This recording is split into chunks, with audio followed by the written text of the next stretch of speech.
sa inyong lahat.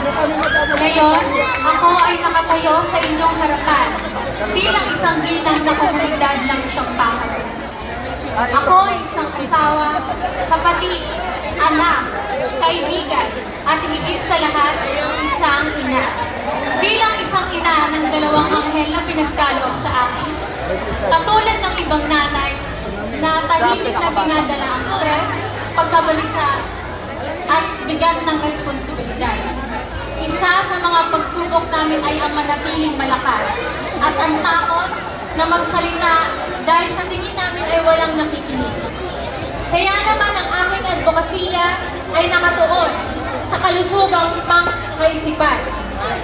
Simple lang ang layunin ko, na tulungan ang bawat nanay sa Barangay Fortune, lalo-lalo na ang mga postpartum moms. Bigyan sila ng ligtas na lugar kung saan sila makakapagbahagi ng walang takot at walang panghusga. Ang aking plano ay sanayin ang ilang volunteer moms sa pamamagitan ng orientation, kasama ang guidance counselor, katuwang ang kawani ng barangay. Magdaraos tayo ng listening circles.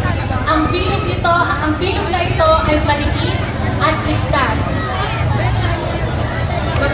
Mamimigay din po tayo ng mga referral cards na may mga libre at abot-kayang hotline.